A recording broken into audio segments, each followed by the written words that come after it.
So what if you don't want to have something installed on your laptop because you don't do site surveys all the time? And what if you want to share easily the result of your studies, your work, your planning with other people? It's for that purpose that we have cloud-based tools. So there are a few examples. The main one I'm going to show you, of course, is Cisco RF Planner, which is designed for Cisco partners. And the purpose for here is to help them design Wi-Fi networks and get a bill of material that allows you to estimate how long it's going to take to do a real site survey, or if it's a very simple network, how many access points you would need. There are some other examples like RF Planner, but this is a very fast-moving game, and Cisco RF Planner is a bit more advanced, I would say. So these tools have the big advantage that they are in the cloud. So once you've worked on a map, it's very easy because you can access the tool from anywhere, work from anywhere. And if you want to share, you can just give access to anyone to your work. So that's a very easy way to exchange. So that's a very modern way of doing some planning. Of course, with those tools, they are planning only. They are not on site, so they have no idea about the RF environment. If you also do a site survey on site, you then also need a site survey tool like Ekahau, for example. Also, they are not server-based, so their purpose is not to manage your existing network, just to help you plan for an upcoming network. So you see, each of these three categories of tools have their own purpose, their own strength. One is based for site survey devices, and that's the one you install on your laptops. Some others are extensions to existing management platform, and that's Cisco Prime Infrastructure. And some others are really predictive, based here to help you plan for a network, and that's Cisco RF Planner. Let's have a quick look at how it works. Here I am on Cisco RF Planner.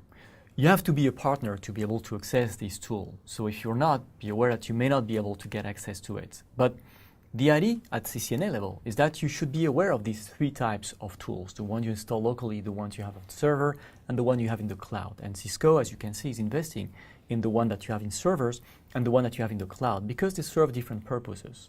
And you should have a sort of awareness of what you can do with each of these tools. So here, for example, I'm going to add a new customer. And on this tool, I don't need to give any more information, although the country is going to be useful for me to have a sort of scale in my map, and the unit also, meters or feet. So if I go next, I'm going to default to Cisco location, and I can mark my building to decide which building I need to cover. And you see it's integrated with Google Map, which makes it very easy to use because you can move your map around, zoom in and zoom out, pretty much like what you do on Google Map. So once you have your building and you cover your area, you can go next, and here you can add some floors, or you can just edit your floor. What I like to do is to work on the first floor, and then if I have more than one floor, I can later on come back, and once my floor is complete, copy it. So I have all the other floors done the same way if the walls are the same location.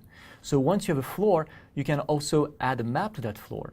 Let me use the same map as I had before. For example, this one.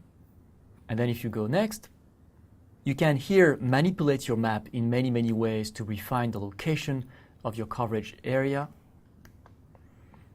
by changing its size or shape if what you had in Google was not exactly what you were expecting, or you can also work with the map in the background. I'm just going to ignore all that for now because I want to jump very fast to the place where you actually see the access points.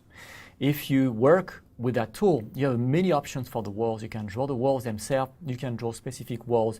You can also ask the tool to automatically recognize your walls. There are many options that allow you to have a very precise view of how your network is supposed to be based on what kind of obstacles you're expecting in that area. Again, I'm skipping it because I just want to show you the access points, but there are a lot of flexibilities out there. Then you're going to tell the tool what design you're doing: voice, data, or location. And depending on what the design is, the number of access points that you're expecting is going to change accordingly. So here my coverage area is basic data, so I'm going to go next, and now the tool is going to estimate where my access points and how many access points I need to have. And that's pretty much it. It's that simple. Once you have that information, of course, you can work your map in many, many ways. You can change your access points. You can change the application type. You can decide to use internal antennas or external antennas. You can design for 2.4 or 5 gigahertz. You can change the estimated power of your access points. You can also manually adjust the access point position. If you think that you want to refine your location, you can move access points around. You can add access points somewhere in the floor.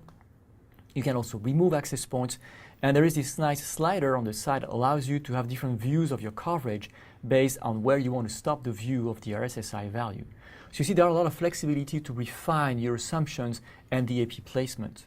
And once you're happy with your AP placement, you can just go next, and then you can add some tools because this is helping you design a BOM, a bill of material, or not. And if you skip it, then you can add more floors or simply get the result of how many APs you need and where you need those access points. And the tool tells you how many APs you need, how many controllers you need, and help you design your network based on your level of agreement with Cisco.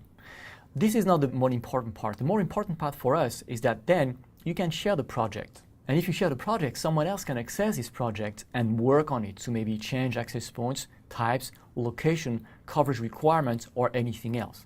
You can also view the proposal, which is pretty much the same tool as what we had in the others, where you export in a Word document or a PDF document the list of assumptions you've been doing, and you'll be able to share that document with a customer or someone else to see your results.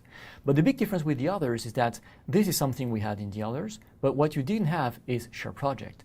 This is a way for you to allow someone else to work in the cloud from anywhere in the world as long as they access the web server to the project you've been working on to modify some assumptions. But in all cases, in all these planning tools we've been working with, your job here is not to determine the final position of the access points, but determine the approximate number of access points you may be expecting and maybe some ideas of where the access points could be. But it's only once you go on site that you'll be able to verify if those assumptions were right or not.